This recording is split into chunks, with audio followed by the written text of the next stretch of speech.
Hello les potos, aujourd'hui je vous propose de faire un petit bond en 1942. Let's go!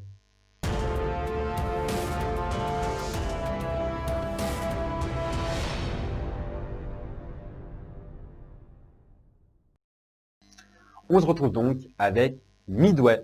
Le film est réalisé par Roland Emmerich, qui est un réalisateur surtout connu pour des films à grand spectacle comme 2012, Independence Day ou Le jour d'après. Pour les acteurs, on a tout d'abord Ed Skrein qui joue le rôle de Dick Best. Alors lui, on l'a vu vraiment tout récemment au cinéma dans Alita, et il était aussi aux côtés de Ryan Reynolds dans Deadpool. Le deuxième, c'est Patrick Wilson, qui joue le rôle de Edwin T. Layton. Alors lui, il est surtout connu pour le cinéma horreur, puisqu'il est, c'est l'époux Warren dans Conjuring 1 et 2, et il était aussi dans Insidious. Le troisième, c'est le mythique Woody Harrelson qui joue le rôle de Chester Nimitz. Alors Woody Harrelson, moi personnellement je l'ai vu il y a très récemment, puisque j'ai fait la critique de Retour à Zombieland, mais lui il a été particulièrement connu pour son rôle dans Tuerney. Le dernier, c'est Mandy Moore, qui joue le rôle de Anne Best. Alors elle, c'est principalement une chanteuse, mais elle a joué aussi dans pas mal de films. Elle était dans Esprit Libre par exemple, ou dans American Dreams. Voilà pour le casting de base. Je vous fais un peu le pitch du film. En fait, on se retrouve vraiment au tout début du film aux attaques qui ont eu lieu sur Pearl Harbor. L'armée américaine s'est fait attaquer par des Japonais qui désirent conquérir la zone Pacifique. Et du coup, pour riposter, l'amiral Chester Nimitz, secondé par Edwin T. Layton, vont mettre en place une stratégie pour repousser la flotte japonaise qui est vraiment actuellement, enfin à ce moment-là, vraiment très forte. Sur le terrain, on aura notamment Wade McCluskey, le commandant de l'USS Enterprise, qui est un des plus gros porte-avions de la flotte américaine à ce moment-là. Et parmi ces soldats, il pourra compter sur donc Dick Best, l'un des plus grands et meilleurs pilotes en fait de son escadron. Voilà pour le pitch de base. On passe maintenant à la critique et on commence avec Ed Skrein. Alors, personnellement, moi dans ce film, c'est vraiment celui que j'ai le moins aimé, tant par son écriture que par son interprétation. Ce que je veux dire par là, c'est que c'est vraiment le gars, enfin vraiment le soldat de base, prétentieux, impertinent, imprudent. Vraiment, c'est le genre de gars qui va désobéir, qui va se la jouer et tout. Et en même temps, Ed Skrein, vraiment, il va surjouer à chaque fois les émotions, il va surjouer les scènes aussi. Et du coup, en fait, on va avoir la sensation tout le long du film, enfin, moi j'ai eu la sensation tout le long du film, que c'est un personnage fictif. Alors que Dick Best a vraiment existé, c'est un vrai soldat qui a vraiment existé, quoi. Et c'est là où j'étais un petit peu, voilà, comme personnage fictif, ok, comme personnage tiré de faits réels, non. En revanche, Patrick Wilson, alors lui, pour le coup, c'est celui que j'ai préféré. J'ai adoré parce que c'était à la base, c'est un officier, donc Layton, et il se sent responsable de l'attaque de Pearl Harbor, en fait. Et quand l'amiral Nimitz lui demande d'être son second pour les attaques de l'archipel de Midway, on voit qu'en même temps, il va être tiraillé entre le fait de vouloir aider pour rattraper, entre guillemets, sa connerie, et éviter que d'autres hommes meurent, mais en même temps, il a peur de foirer de nouveau. Et donc, on voit qu'il est constamment sous pression, qu'il est super impliqué, qu'il délaisse sa famille et tout. J'ai adoré ce personnage. Honnêtement, j'ai trouvé que c'était le meilleur personnage du casting que je vous ai présenté. Woody Harrelson. Alors, Woody Harrelson, là, il nous propose l'amiral Chester Nimitz, qui est, encore une fois, qui est un vrai amiral qui a vraiment existé.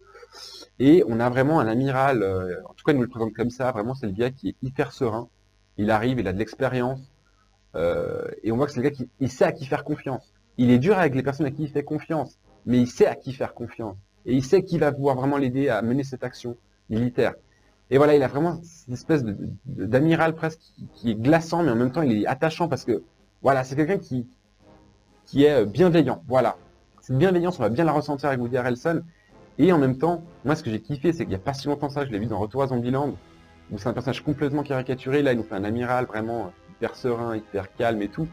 Et c'est là où on voit vraiment les talents des grands acteurs, quoi. J'ai vraiment beaucoup aimé aussi Woody Harrelson dedans.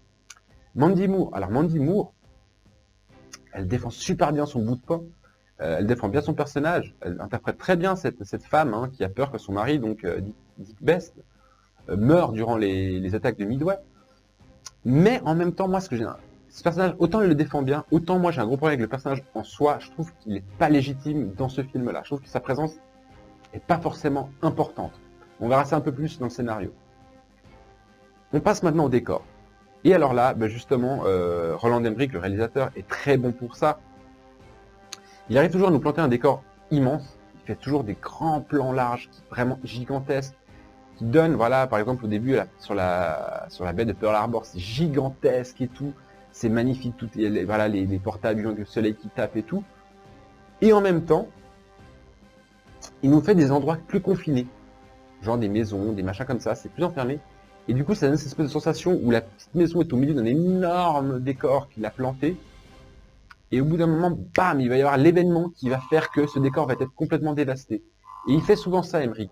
Et pour ça, il est excellent. Il sait très bien nous mettre, en fait, nous planter le décor de base, nous dire, voilà, le quotidien des protagonistes du film.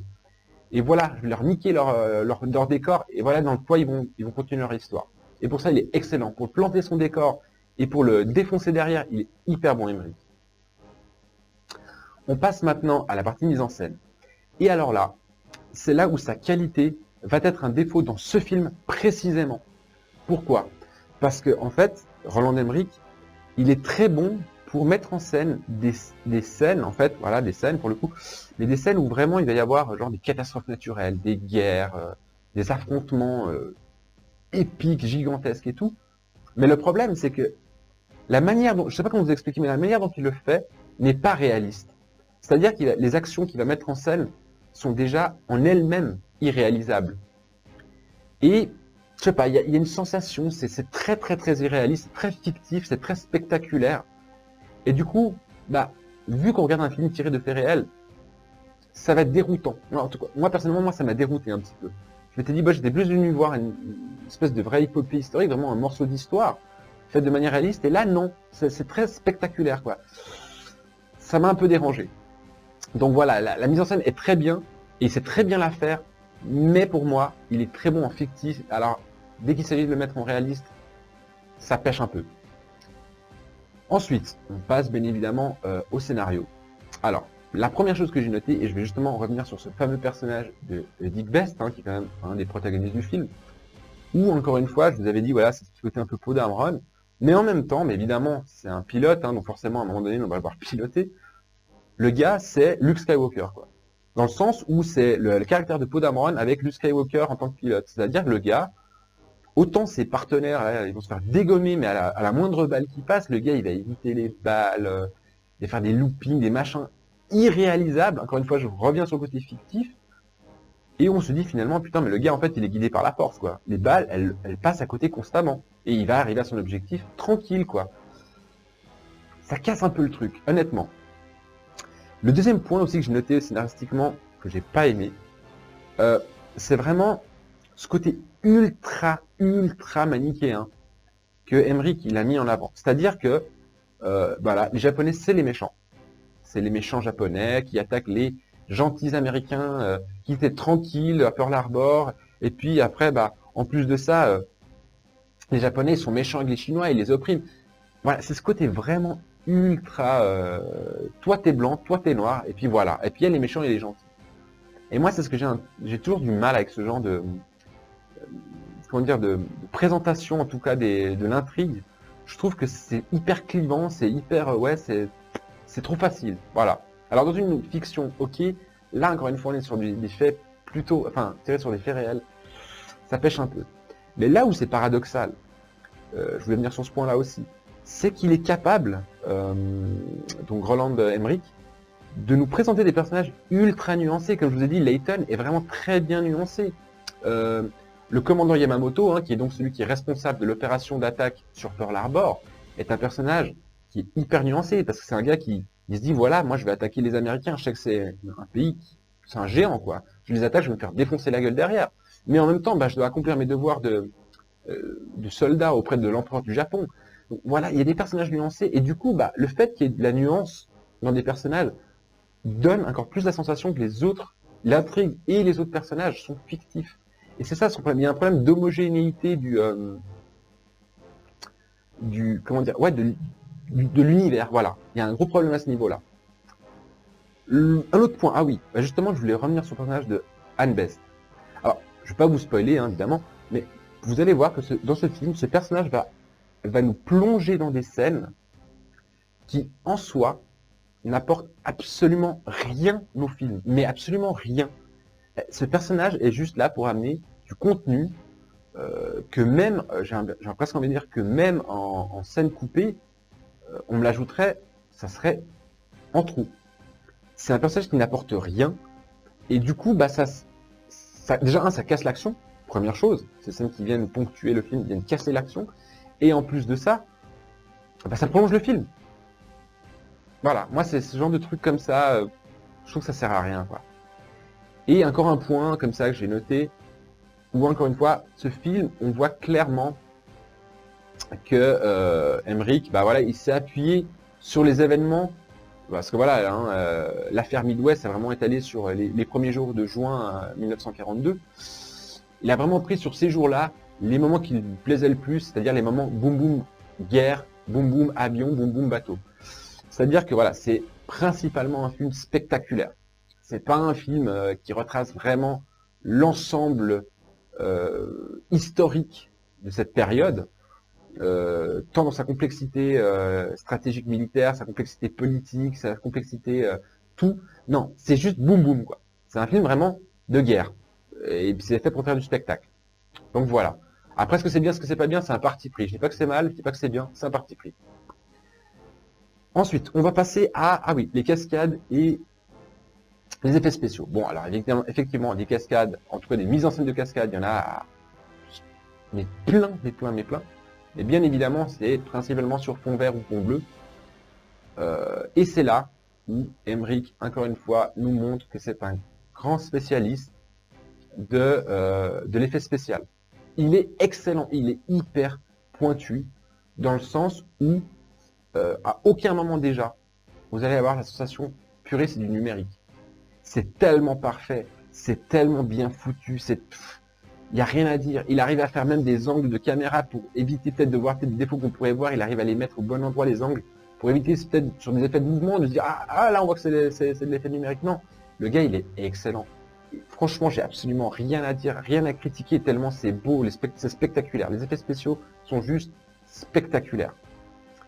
L'autre point où il est aussi très très fort, c'est la bande originale. Tous ces films, que ce soit 2012, que ce soit Pearl Harbor, que ce soit Independence Day, que ce soit n'importe quel film que vous regardez, vous voyez que le gars il sait s'entourer des meilleurs compositeurs. Sa musique est toujours ultra épique et en plus de ça, il sait vraiment la doser dans ses films. C'est-à-dire que quand on va avoir une espèce de panorama sur, je dis une connerie, hein, genre sur, on va dire la baie du Mekong par exemple, vous allez avoir un énorme panorama avec une caméra mouvante mais très lente, avec une espèce de bande son derrière qui prend toute la place mais qui est juste une bande son qui vous donne cette sensation de grandeur du décor. Et puis parfois, il va prendre cette bande son et puis ça va être tout léger, vraiment en trame de ultra fond, et ça va être vraiment plus intimiste, hein, pour un dialogue par exemple. Et c'est toujours de la bonne musique. C'est ça qui est bien, c'est que c'est toujours de la bonne musique et toujours bien dosé. Et voilà, sur ce coup-là, sur ce film-là, pareil, il est très bon pour ça et ça se voit.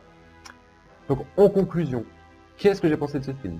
Alors franchement, pour ceux qui veulent voir un film réaliste, basé sur des faits réels, retranscrit le plus fidèlement possible à la réalité, c'est mort. Je vous dis très clairement, c'est mort.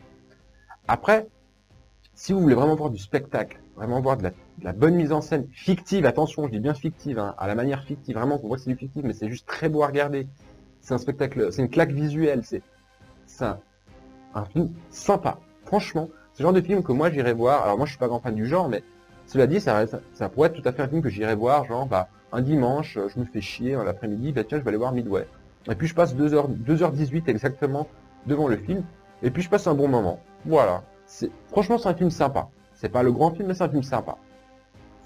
Donc voilà, je crois que j'ai fait le tour du film. J'espère que vous avez aimé la critique. Si c'est le cas, vous savez déjà quoi faire, hein. Vous abonnez à ma chaîne. Et puis, n'oubliez pas d'activer la petite cloche de notification. N'hésitez pas aussi à torpiller le pouce bleu et à partager la vidéo avec vos proches. On va passer à la partie spoil. Pour ceux que ça n'intéresse pas, je vous dis déjà bye bye. Et pour les autres, on se retrouve juste après l'alerte.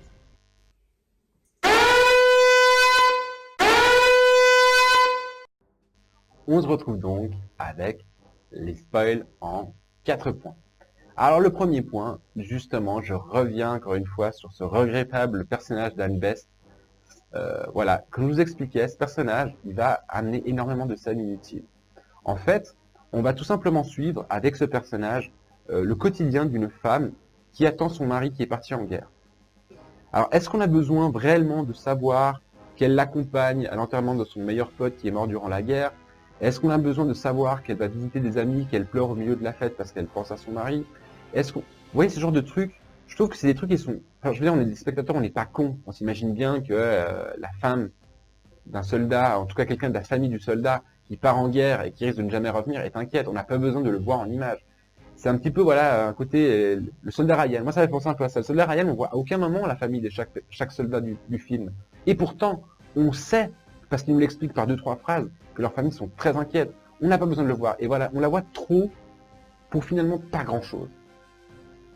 Le deuxième point important du spoiler, c'est que vous allez voir, alors c'est pas vraiment un spoiler, mais c'est juste un point intéressant de la part de Emmerich.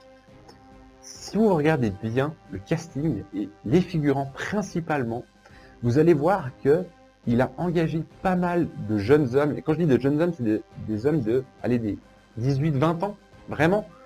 Et je trouve qu'il a été intelligent parce que ce genre de détail est important. Parce qu'il faut savoir qu'à l'époque, les Américains, en tous les cas les Américains dans ce film-là, prenaient tout homme, enfin toute personne de sexe masculin ayant atteint sa majorité est apte pour aller à la guerre. Et là, on voit vraiment énormément de jeunes qui participent, qui sont les copilotes dans les avions, qui c'est vraiment de la chair à canon. C'est très très bien mis en avant par Emmerich dans ce film. Et franchement, c'est un détail, encore une fois, très con, mais c'est un détail où on se dit, le gars, il a quand même pensé à ça. Le troisième point, justement, que je voulais mettre en avant, c'est ce côté David contre Goliath. Roland Emmerich aime beaucoup faire ça, hein, toujours de faire le petit qui va vaincre le gros. Ici, vous allez voir l'armée américaine, toujours dans les scènes de guerre, franchement, ils ont des avions en carton, ils visent tous comme des manches, ils se font dégommer, mais comme ça, alors que les Japonais sont quasi intouchables et tout, sauf évidemment Dick Best, lui, c'est le pilote de la mort, il vous fait des trucs impossibles. Mais voilà, on a vraiment cette sensation de, en tout cas sur le terrain de Dick Best contre le Japon. Voilà. Et ce côté-là, bah, c'est ça aussi qui casse un petit peu le réalisme du film, c'est qu'on se dit, putain, là, le Dick Best, en fait, en gros, comme je vous disais, c'est Luke Skywalker, quoi. Et il défonce tout le monde. Voilà, c'est ce côté-là, c'est bien pour une fiction, mais là, dans ce film-là, vous allez voir, ça va vous donner cette sensation de, ouais, super, c'est trop gros, quoi, c'est énorme. Et dernier point du spoil, ça c'est intéressant pour le coup, c'est que ce que j'ai bien aimé, c'est qu'à la fin du film, bah, évidemment, Dick Best rentre chez lui, retrouver sa femme, donc Anne Best, le commandant Wade McCluskey rentre chez lui, enfin tout le monde rentre chez lui, tout le monde est heureux et tout, et ils vont nous présenter des épilogues des vrais personnages, donc des vraies personnes qui ont eu pris part à la guerre et qui s'appellent effectivement Dick Best, tout ça. Et ce qui est cool, c'est qu'on sait vraiment ce que chacun va devenir. Est-ce qu'ils sont morts? Est-ce qu'ils ont été décorés par une médaille? Est-ce qu'ils sont venus charcuter derrière et tout? Et du coup, c'était vachement sympa parce que du coup, c'est ce qui m'a replongé un petit peu dans le réalisme. Faut me dire, ah oui, c'est vrai, c'est un film réaliste. Vous voyez ce que je veux dire? C'est une espèce de disparité entre ce que j'ai vu et ce qu'au final, ça me rappelle, ah mais oui, c'est une histoire vraie. Donc voilà. C'était pas du gros spoil, mais c'était des éléments que je trouve qui étaient intéressants et puis que voilà, je voulais quand même vous mettre en avant. J'espère que vous les avez aimés. Si c'est le cas, bah vous savez déjà quoi faire.